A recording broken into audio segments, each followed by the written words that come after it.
Thank you, Jasmine. Hey, everybody. It's great to be here. And today we will be going over Customs Editor.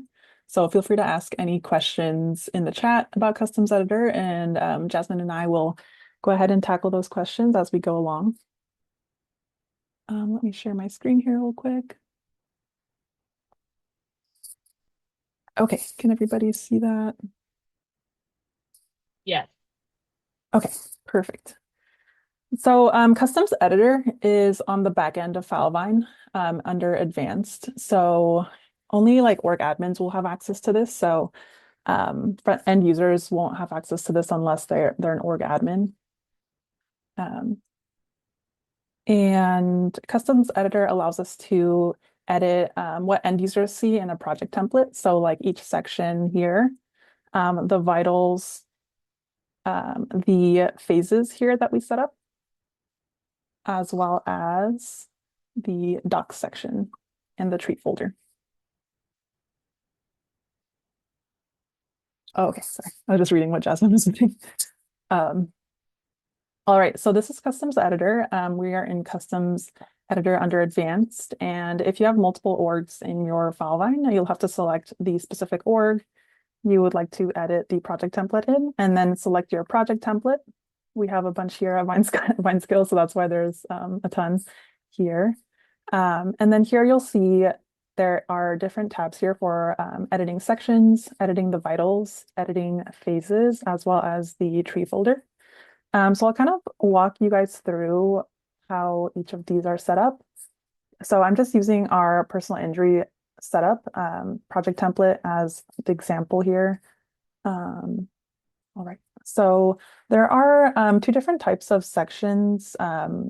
There is the built-in section, which is a section that's built by Filevine, and it's not super customizable by end users, but they are super helpful, like the activity feed and the docs section. The docs section is customizable when it comes to the tree folders, though. And then we have a couple other built-in sections. And we also have custom sections, which allows us to select whether it is a static section or a collection section. And I'm sure many people are familiar with collection sections already, but I'll show an example here. The medical section here is an example of a collection section where we can house a collection of entries. So for example, here we have some providers where we've entered for this client, Mickey Mouse. We have provider Ron Weasley, Dr. Minnie Mouse, and Dr. Donald Duck.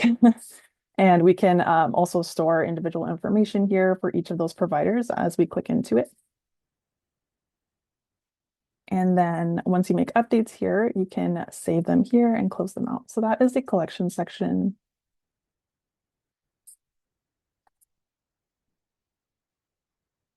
Okay, sorry, just checking to see if there's any questions. And then we have a very popular popular section here is case summary. I think best practices for every project to have a case summary. This is really like a landing page for the whole team to look at. So for example, we have fields here built out. Oops, sorry, my mouse is extra sensitive today. um, we have fields here for instructions, and that shows up like this on the for an end user. We have case summary here, and then we can have a reference field as well. This is a very popular field, and it looks like this in Customs Editor. When you click on the field selection here, it will open up this tab here to make edits. And we have a field type. This is where the field will be selected, what type of field you want.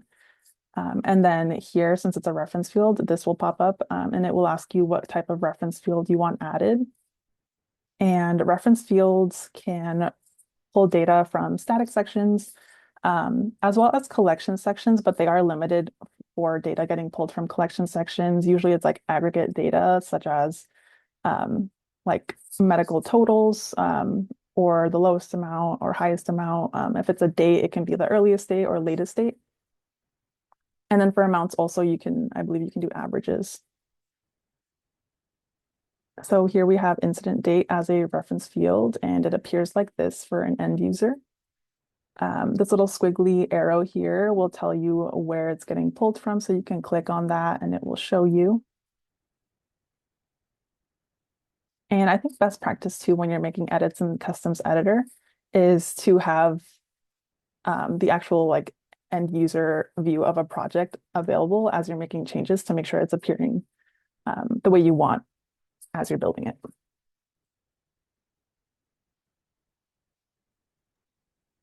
So incident date is getting pulled from the intake section right here and the incident date field. It's referencing the incident type.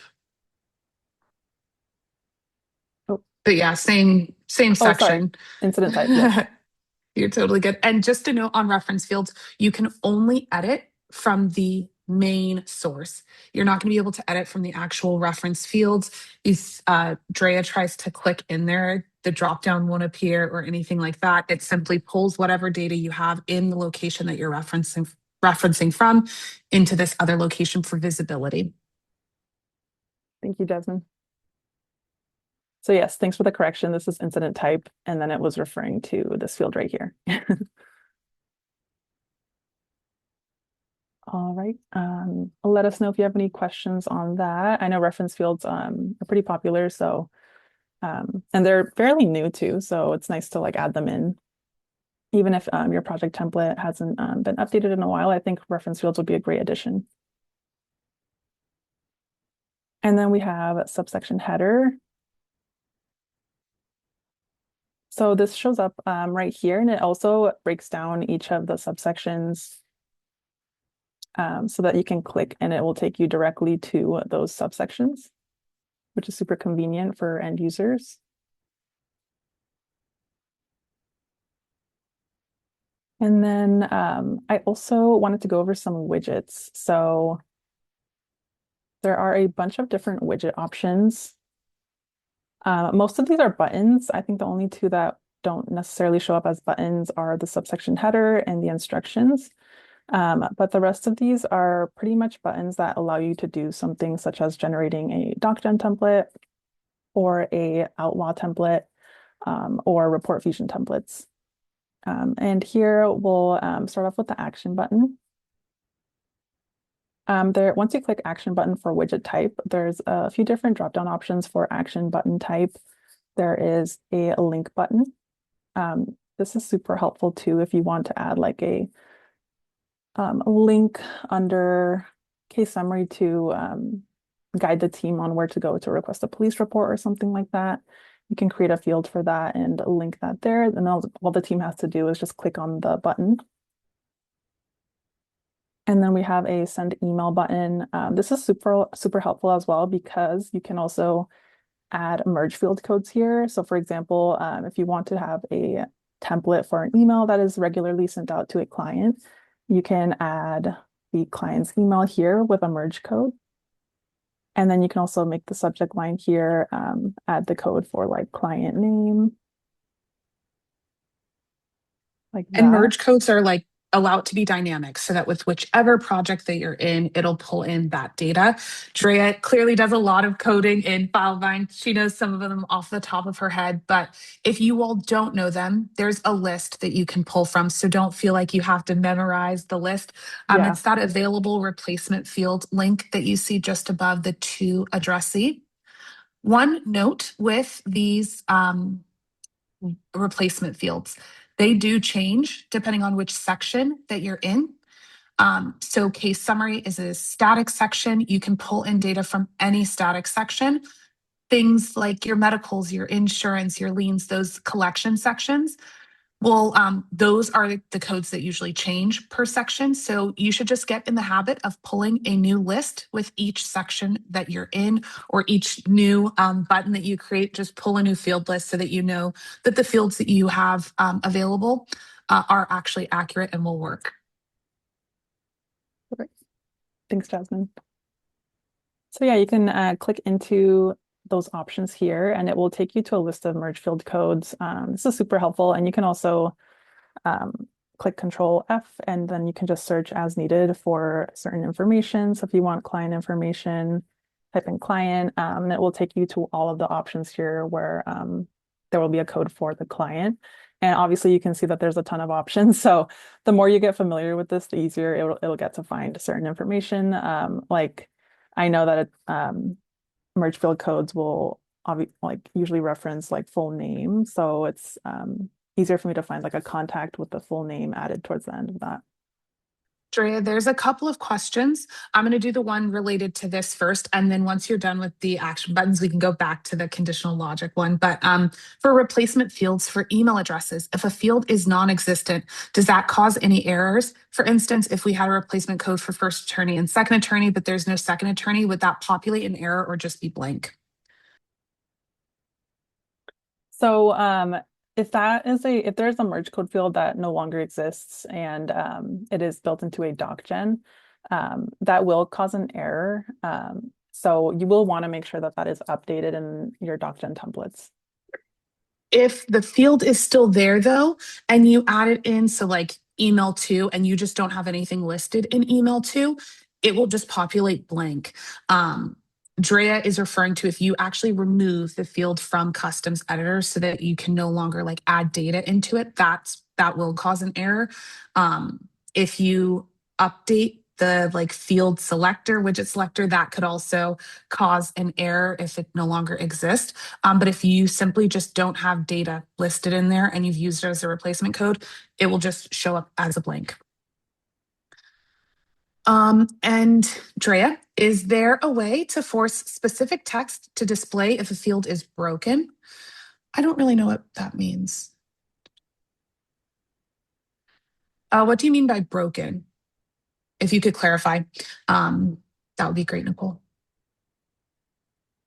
I also see another question there by Timothy. Mhm. He's asking, can reference fields be used as a conditional for other fields in the section? For instance, if the reference field is MVA, could that allow other fields to become visible by setting that in the advanced properties? Yes, this is possible. So for example, here, as we showed earlier, incident type here in the intake section is motor vehicle collision. And in the case summary section, it is referencing that incident type. And then we can have other fields here based that can appear based on the condition set within customs editor. So let's see. Okay, perfect. So I'm already in case summary. So for example, if I wanted, let's see, if I wanted date signed to appear for some reason only if the incident type is motor vehicle accident, I would change this to show when incident type equals, and then I would type in motor vehicle collision, and then this field will pop up only when the incident type equals motor vehicle collision. Just to note on visibility, if you do equals, it has to be exact. So in our template, we have an asterisk in our motor vehicle collision, like in that dropdown. It would have to include that. It has to be exactly as it's written in Filevine, or exactly what those lists look like in a dropdown. If you do contains, you have a little bit more flexibility, but you do need to be cautious that if you do contains and something else in that dropdown also contains whatever you've put in there, it'll show up in both instances. Perfect. And broken as in the, for the other question, the force specific text to display, if it's no longer linked or missing data.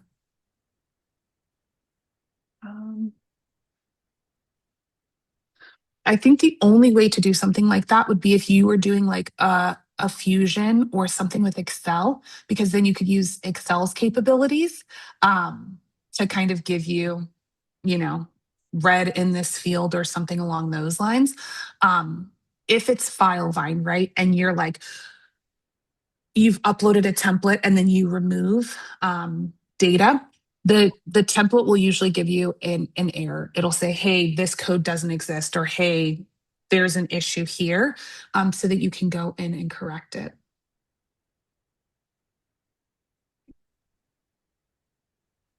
Thanks, Jasmine. Mm-hmm. All right. Let us know if you have any other questions on reference fields or merge codes for those email templates or DocGen templates. I think, let's see. I was going over the widgets, I believe. So going back to the action button, we went over email a bit, a task flow trigger button. Just a quick tip here, we do need to have a field for a task flow trigger button built into a section before we can add a task flow um, in the task flows section in advanced and build that out. So just a quick tip there. And then let's see, DocGen button here. I usually like to recommend that if you are going to add a DocGen button to a section, it's better to make it a DocGen multi-template button because it's pretty rare when you come across a scenario where you only need one button to house one DocGen template. So I would just say to protect yourself in the future, if you want to add additional templates, I would always use the multi-template option here. And same thing for report fusions. One note about customs editor in general, once you create a like field or widget and you select the type, it is really difficult, if not possible at all, to change the type of widget. So Drea mentioned like, hey, do the multi-template, because once you select one and you start adding items to it, it's really, really difficult to delete it. We obviously do that in optimization, but it takes time and energy and a lot of cleanup work to kind of move those items over to a multi-template. So to eliminate all of that, that's super helpful. And then with those widgets, you also have a few additional things that you can do, like auto tagging and auto mapping to a folder, which is really nice. If you all have not had an opportunity to look or to do this, might be super helpful in general for cleanup. Dre, I'm sure you've helped a lot of people in optimization kind of clean up some of their stuff in this way too. But it's a really nice way for you guys to not have to have everything in your docs section come into kind of one area. The outlaw widget will also allow you to map and auto tag.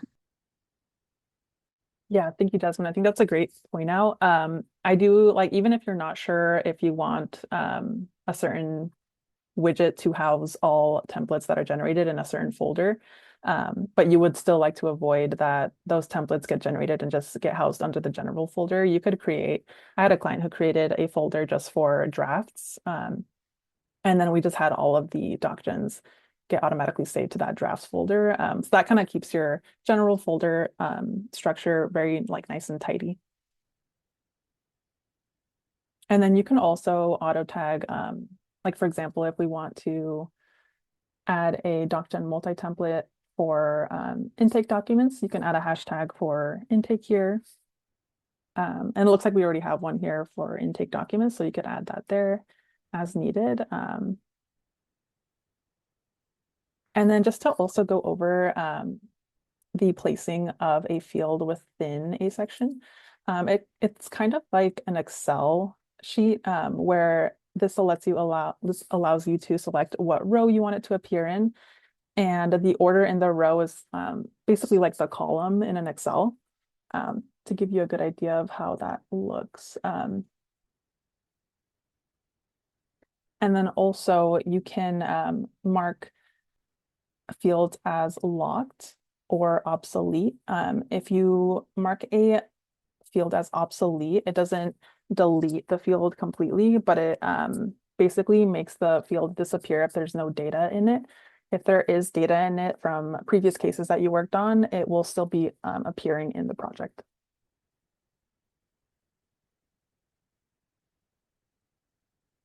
And instructions text are pretty handy. Let me see if I can find one here. Oh, okay. So I believe this is an instructions text here. This is super helpful to have throughout sections. If there's general guidance that you'd like to like provide the team on a regular basis as they're working on a case, it's very handy to add instructions type text. And then this is kind of similar to the task flow button that we talked about earlier. To link a report fusion to a section, you do have to have the button here built out first before you connect a report fusion in the report fusion section. Yeah. One additional note, sorry, about the instruction fields. If you saw the example that Dre showed, a portion of it was bolded. In the chat, I put a link to Filevine's formatting instructions because you can use those formatting instructions in those instruction fields. So you can bold, you can make them super big, you can make them purple. So you can see there's like, I think it's 2 underscores before and after what you want to make bold. And so you can look at those codes to really make your instruction fields stand out a little bit. We also use instruction fields as spacers.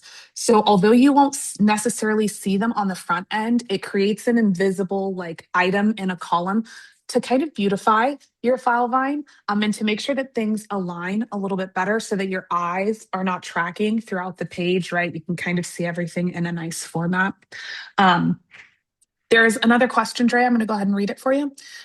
They've had an issue reported recently where if an uploaded document field is set to go to a certain location, if that document already exists in documents, this folder setting will override the location if already exists. For example, an expert sends in an invoice that's saved to the experts folder. If in the expenses tab, we select that document that already exists, it moves that expert invoice from the experts folder and moves it into the expenses folder instead. Okay, so I'm guessing that in the back end, in the expenses section, you've asked for it to auto move to a folder. The document that you've got maybe was sent via email, so it lives in Filevine, but you're now making that connection in the experts or in the expenses section to say this document is associated with this expense. I haven't seen, I actually have, yeah, seen it move completely. I didn't know that it moved folders. I've seen it move from like the general list into, we can test it out. That might be intended behavior. Um, you can copy documents. So if you want them in both sections, you can copy them. But I think it's intended behavior for it to move to whichever place that you've kind of asked it to move. We can do some digging on that though. Awesome. Thank you, Jasmine. I will also kind of add to that I did have a client where a new folder was being created as they were generating a document that was supposed to be saved to a specific folder. So it was creating a new folder every time they were generating a document. And if that's happening for some reason, that is a glitch on the Filevine end. So I would reach out to Filevine support and share that information with them if that's happening. The other thing that you can do for that, because sometimes if you've updated your folder structure, so if you went in and mapped a document upload, whether it's DocGen, a multi like file attachment or something like that to a folder, and then you went to your folder structure and removed that folder, Filevine won't automatically remove that mapping that you did. So although it's not in your folder tree, Filevine is still associating it. So if you go in and upload a folder, it will create that. It's like a phantom folder, basically. It will create that if you still have it mapped. So you may want to go into the field that you're uploading and seeing that phantom folder and check to see if there is. It will have a like yellow. Let me see if we have one. When you go into the field in the backend, it'll have a yellow like, hey, this folder no longer exists. That's the only kind of notification you'll get. You have to physically click into it. Let me see, Drea, in our free help template. I think we have some connected. Okay, great. Thank you. Yeah. Okay, and it looks like there's, okay, makes sense to save there if newly uploaded document, but if already saved to a location, it should not move it. We even had this medical record saved to a specific provider subfolder, and then when they upload it to the medical record section, it moves it out of the provider specific section and into the medical. So that's likely because of the mapping in the document. If you're like, we don't have any mapping in the medical section, we'll want to chat with Filevine support about that. If you do have mapping, that's likely the reason that you're seeing kind of it move. But I get like, you're like, I put it in a specific subfolder for a reason. I don't think that Filevine kind of follows that same logic, if that makes sense. It's like, oh, you want it in this, you've asked me to move it to this folder when you upload here. And so I'm guessing that that's what it does. But let me check to see what final attachments. Okay, so Drea, if you go to the free help template, customs, Oh, here.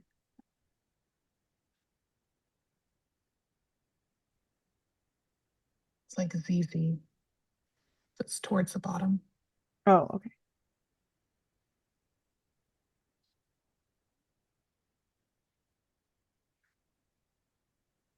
It's a little lower. Oh, There it oh, there we goes. go. Yep. And then to the medical section. And then the future treatment report field in that section. Future treatment. Mm-hmm. The file attachment. So we've asked this to go to the medical records folder. That folder doesn't exist in this template. You can see that like orange text here is letting you know, hey, this doesn't exist. However, if we are in a project and we upload a document into this field, it is automatically going to move it and create this folder. Even though it's not a part of our folder tree, it will create this folder and move that document into there.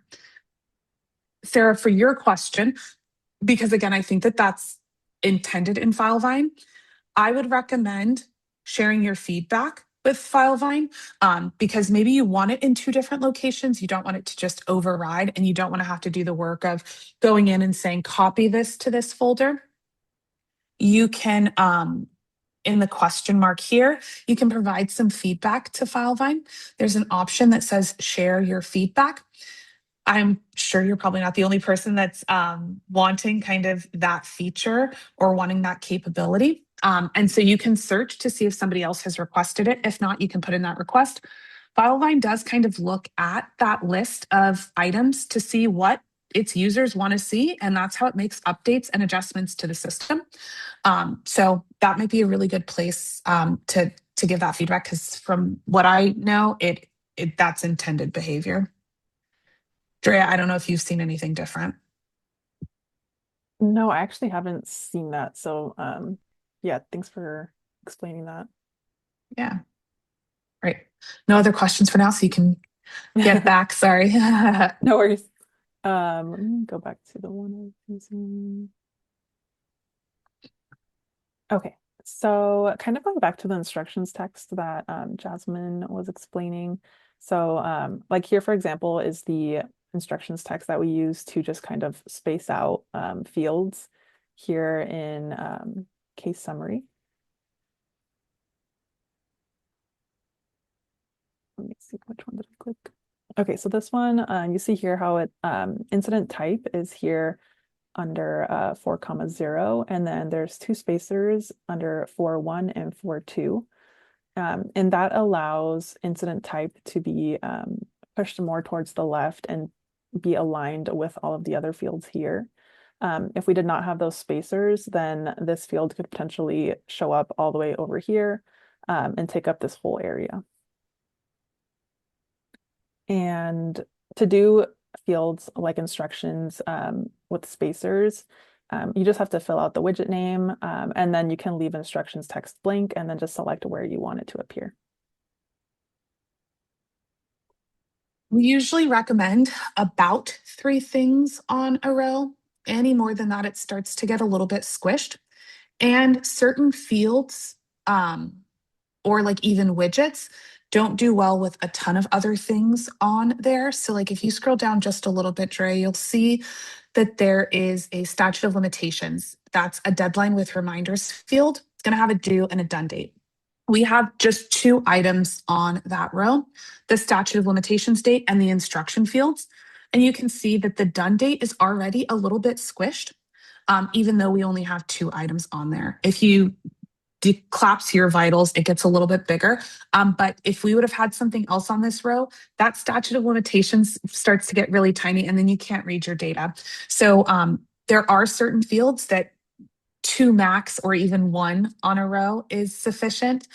Things like your large text boxes or multi-line text boxes, you can get away with doing just a singular one on the line so that you can see all of the things that you have in there. But for other fields, three on a line is good. That way you don't have a continuous, endless scroll that your team is having to go through. It makes the page a little bit shorter and also still allows you to see kind of the data that you need. Yeah, and here's a good example of what the field will look like if you don't have any spacers. It will kind of extend all the way across the board here.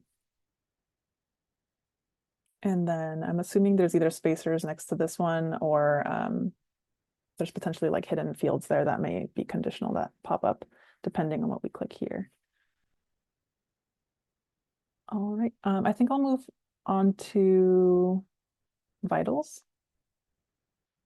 So in the customs editor for vitals, it's pretty easy to add vitals. You'll just click this add button here, and then you can search for certain items here. Like if you want to add, let's see, what do we want to add? Is there a second SOL? We can add that there pretty easily. And then we can also change the display name in vitals. So for example, here, let's see. If we want to change what it says here, it may not necessarily reflect what exactly the field is titled in a section. So that is what this here is for, display name. You can change it, but that's optional. And then you can also change whether you want it always visible or displayed when a specific section is visible. And vitals, the information that's pulled into the vitals, it's pretty similar with reference fields. You can pull basically any field from a static section, but with collection sections, it would have to be aggregate information, such as like here it shows medicals, final balance, combined total for all of those in the medical section. So it can only pull like the total here, or like the lowest amount entered into the medical section, or the highest amount, or the average. But it cannot pull like a specific individual entry's information.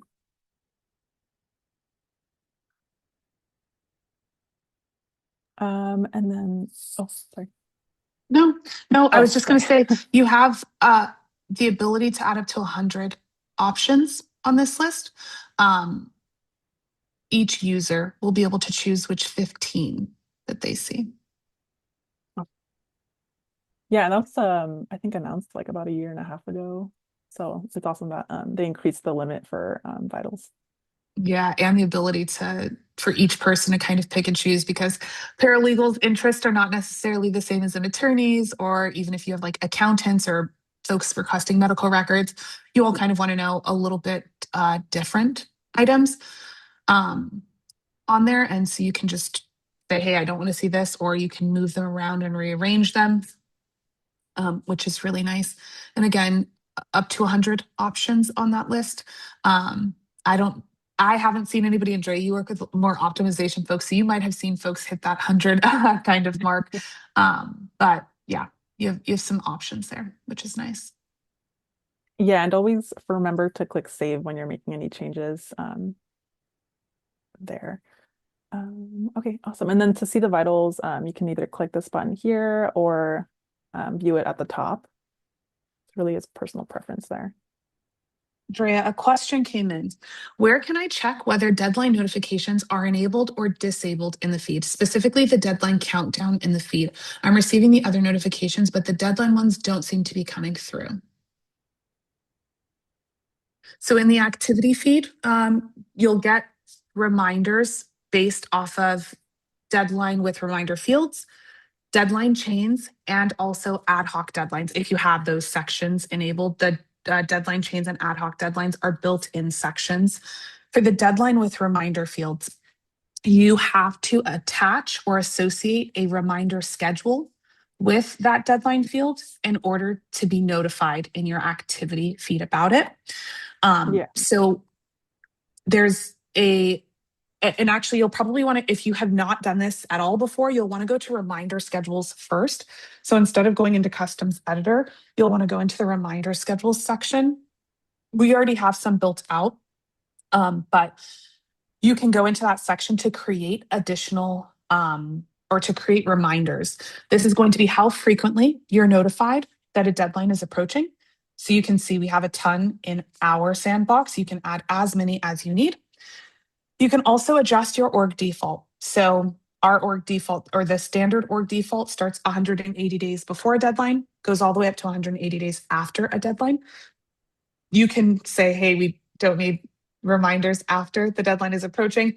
We want to change our default, and you'll just click the star located next to the the name. There's like a tiny little star there. You'll click that to adjust your org default. And then once you have your reminder schedules in, you can go into customs editor or the deadline change section and associate a reminder schedule with that deadline. So you'll click into the field, and then where it says reminder schedule, that's where you'd select, press update, and then that's when you'll start getting your reminders for deadlines. And you would have to do that with each deadline field. So we have like a second statute of limitations field in here. We'd have to go into that, select which reminder schedule we want, and then press update. And then you should start receiving those in the project's activity feed. Now, if you're not seeing them in your user activity feed, the one listed in the blue bar at the top, you're likely not subscribed to the project. So if you're like, I can see them in the project, but I don't see them in my user feed, you're not subscribed to the project. You have to be subscribed in order to get updates to your user feed here. Yeah, and then And you can go subscription. in, yeah, and subscribe right here. We'll go to your team section, members, and then go down to your name, and then toggle on the subscribed button. Perfect. All right. Going back to vitals, let us know if you have any questions on vitals. They're super handy. So I think at least having about 10 would be super handy for any team member. Is there any way to opt out of reminders? If you're not subscribed, you won't see them in your feed. You'll have to like go to the project's activity to see those reminders. There's not a way to pick and choose which activity items you get reminded about. It's all or nothing. So you're either going to see all of the notes, text, tasks, reminders, or none of them for a project. If you are referencing an actual like, for this deadline, we don't want to be reminded about, but we want it to be calendared. You could create a reminder schedule that is like the day of. I don't know if it allows you to remove all of them, but you could do something like that.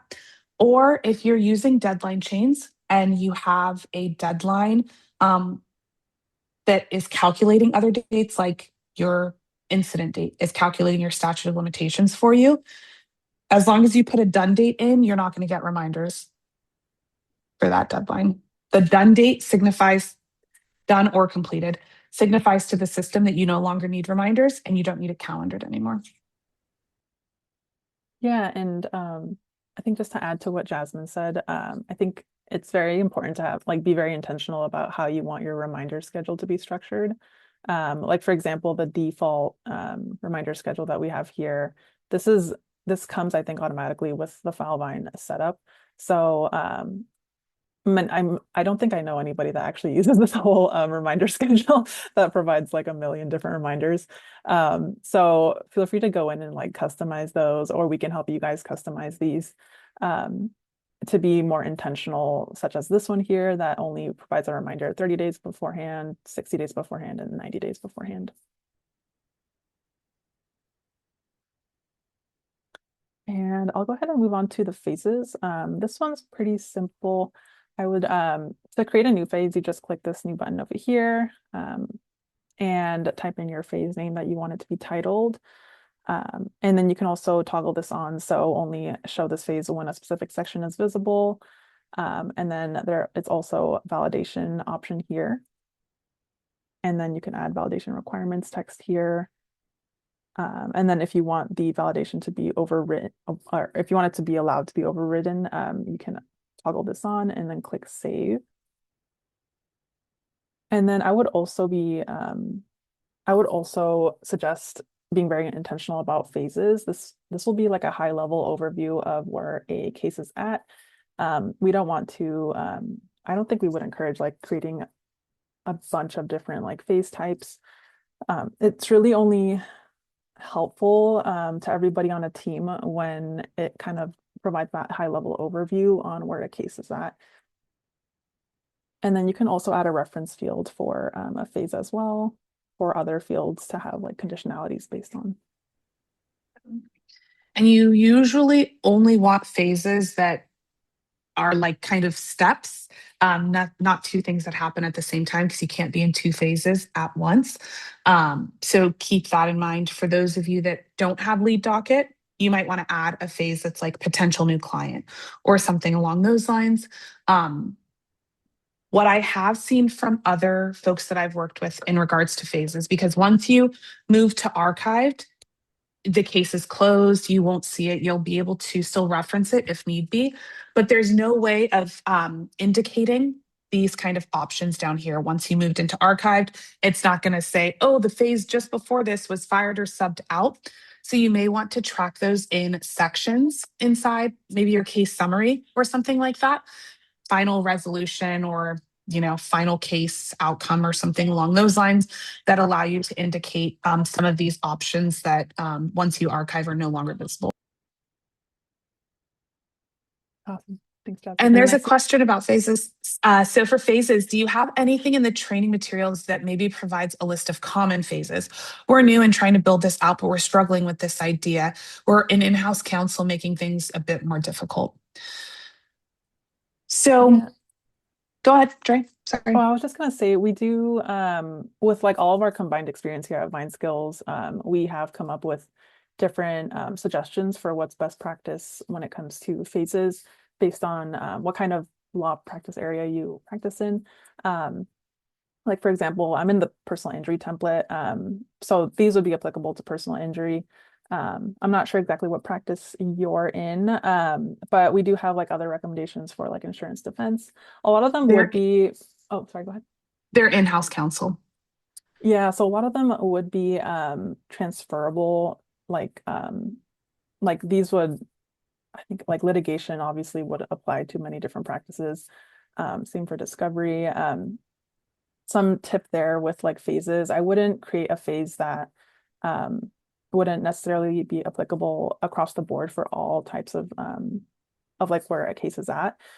So for example, not every single case will go to mediation, so I wouldn't necessarily create a phase for mediation. I think if anything, if you want to create something for mediation, it would be better used as a task flow button, and then you can add a task flow related to mediation tasks. If you are working kind of with the Vineskills team, you'll work with your optimizer to kind of come up with a list. They can do some research. We have some folks that have worked with in-house counsel teams that can kind of help with that. We don't have anything like readily available to kind of send out because especially each in-house counsel is a little bit different, right? Depending on what who your client is or who you work for, right? You could work for a sports team, you could work for a company. There's a lot of variations, especially when it comes to in-house counsel. So that may change your phases as well because of the specific things that you do, or you may always go into litigation, or you're just doing contracts as in-house counsel. So there's a lot of variation when it comes to each practice area too, right? Not everybody that does personal injury goes into litigation. So the litigation phases that we have here are not going to be applicable to everyone. And so if you're like, okay, I have no idea where to start, I'm going to suggest a few things. if you're not working with us, that might be helpful. ChatGPT, you could say like, hey, what are the typical steps? Or even if you brainstorm yourself and you're like, okay, when we typically get a new case, matter, whatever you want to call it, in contract in, what are the steps we take when it comes in?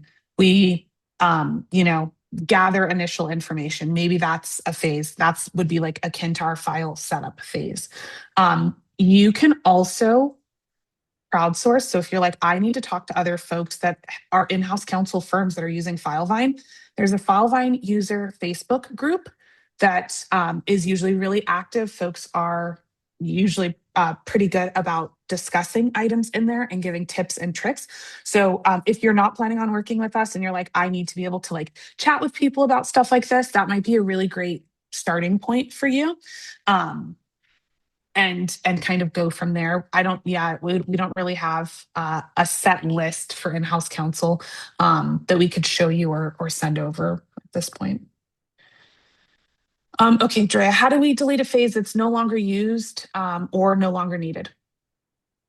So to delete a phase, you can just click into the specific phase you want to remove. And then down here, you'll see a remove phase button. When you do this, and this phase is being used in a certain amount of projects in your project hub, it will automatically change the phase back to the previous phase that was used. That's just something you should know if you do remove a phase from this list right here.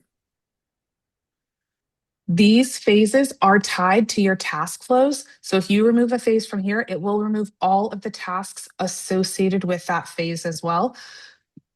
You can manage your phases from the task flow list as well. So if you're like, I don't know if this has tasks associated with it, you can see that in the task flow section, and you can also edit and remove phases from there as well. There's no pop-up. It'll just say, hey, like, do you want to delete this phase, and delete it in all of the um, tasks that go along with it. Yep, so this is like an example here, like if we wanted to remove the withdrawal phase, this specific task would also get removed. If you rename a phase, it just renames it. Any tasks associated with that phase stay under it. So keep that in mind as you all are cleaning up your Filevine. If you're like, oh, we'll just call this something else, and you have tasks associated with withdrawal, and now you've called it mediation, your things are going to be off. So you might have to check a few different places to make sure that whatever cleanup you're doing makes sense. Thanks, Jasmine. Yeah. All right, let us know if anybody has any other questions on phases. I'll move on to folders since we're running out of time here. So here we can create our folder structure. This is super handy for staying organized with all the documents, obviously, that are involved in working up a case. See, there's a question there. What is the validation? Yeah. What's the validation option on the phase setup? They're not seeing that option. So that needs to be enabled, I believe, by Filevine, correct, Jasmine? Yeah, so if you have AI, you have the option to use validation AI, which will essentially allow you to say these things need to be completed before we can move on to another phase. So for personal injury, maybe you want, before you move to the treatment phase, you want the statute of limitations to have a due date filled out. So you would type that validation in, and then if your staff tries to change this phase and there's no statute, it will say, hey, here are the things that you need to fix before you can move on. Again, only if you have AI is that an option, but you can request for it to be turned on.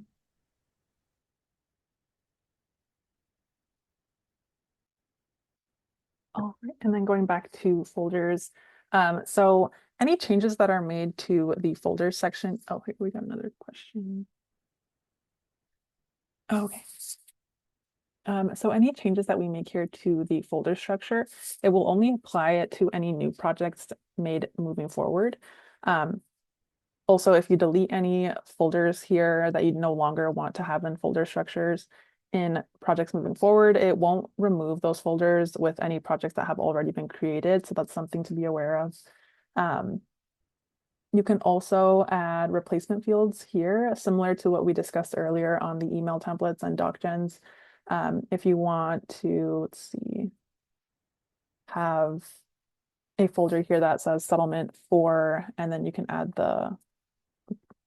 you can copy this and then paste it in here. Then this will allow the folder to automatically pull the client's name here when the project is created.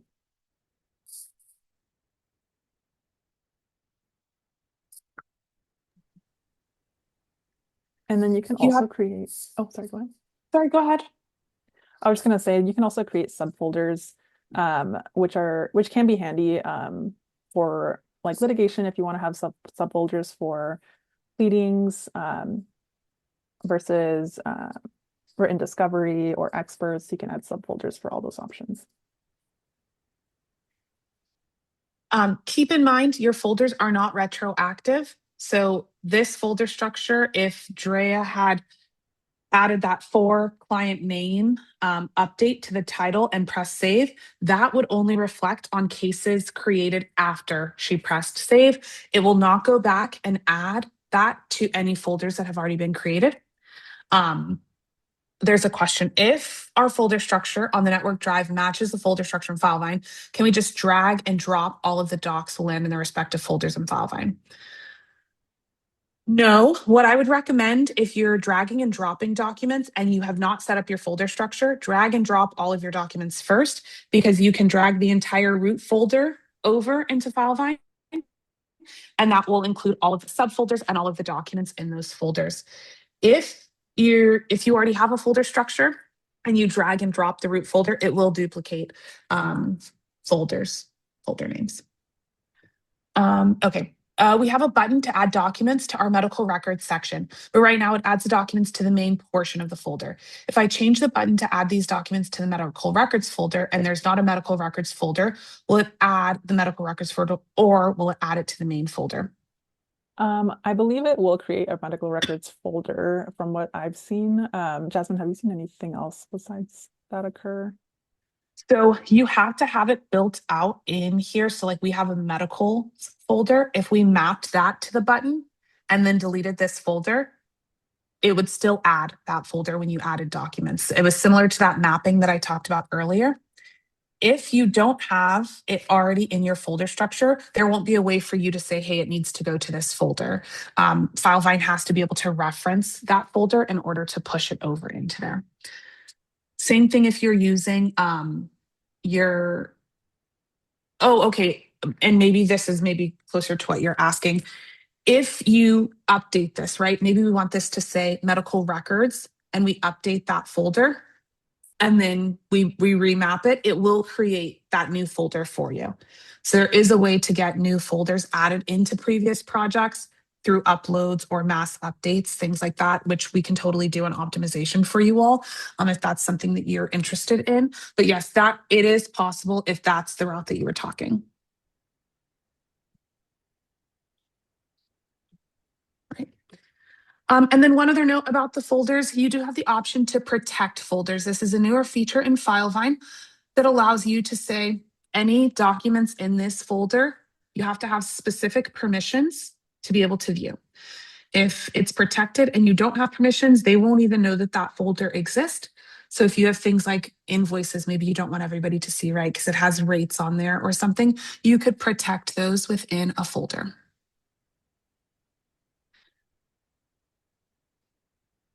And the permissions for viewing those folders, let's see.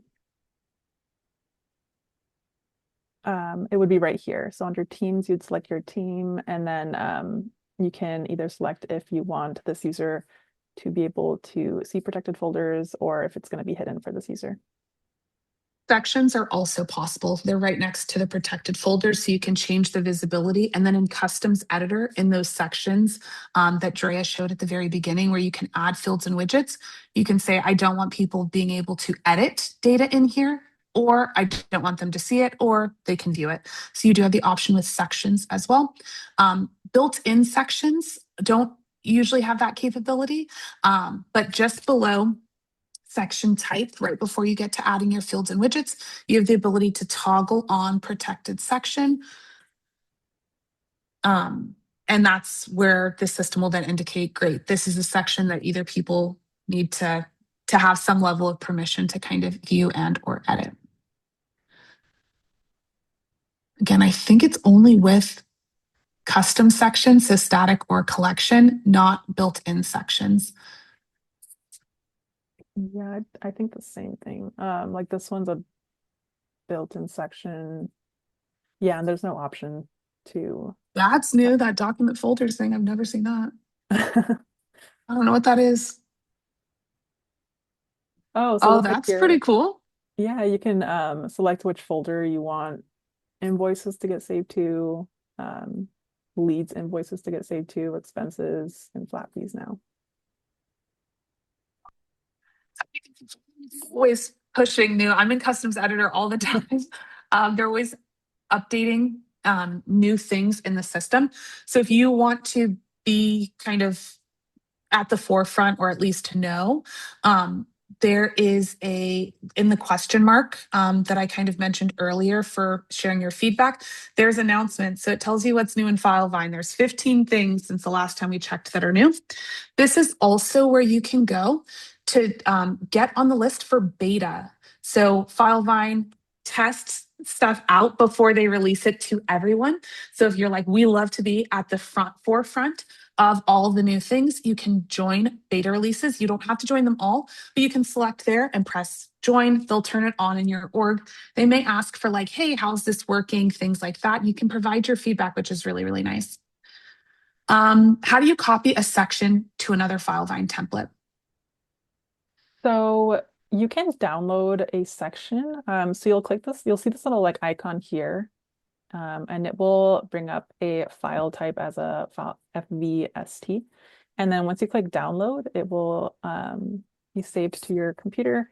And then to add it to another project template, you can just select this option up here for import/export.